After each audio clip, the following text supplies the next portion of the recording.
Hi, I'm Jonny, and I sometimes take pictures for Fast Bikes magazine. This is me, some way away. BJ from the mag is leading our group ride to their annual Sports Bike of the Year test in Portugal. Me on a ZX-10R, Gary from Bridgestone on an R1M, and lucky reader Dan on his 899 Panigale. We're about halfway. Not coming up in part 3 of my attempt at a video blog. BMW horn surprisingly cheerful. Petit village très joli. And invisible elastic.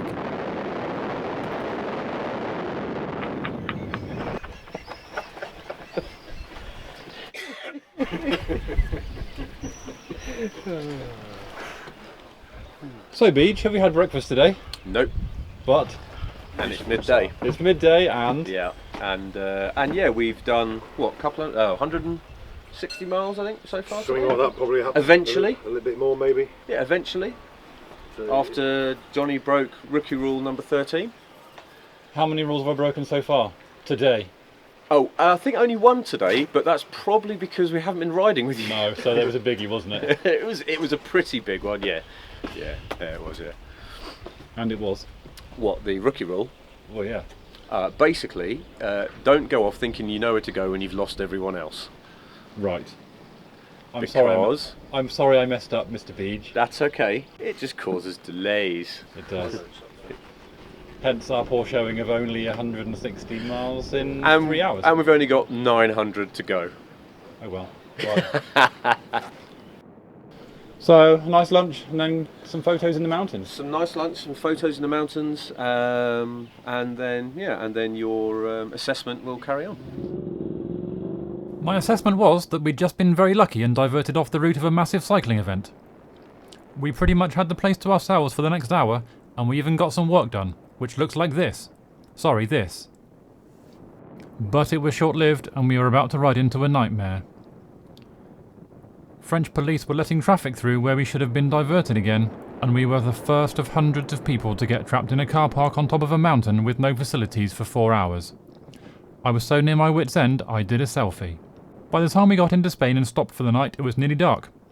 My right hand was so painfully contorted that when I dispensed shower gel into what I thought would be my palm, it went through a gap in my fingers. I almost totally flipped out, but then realised that at least my perma-grip throttle hand could still hold a camera. Next morning was only a few hours away. Hoping for slightly more miles today then, Beach. Just a little bit, Jonny. How long did we spend doing 11 miles per hour yesterday? Actually, it was mostly about 6 miles an hour, I think you'll find.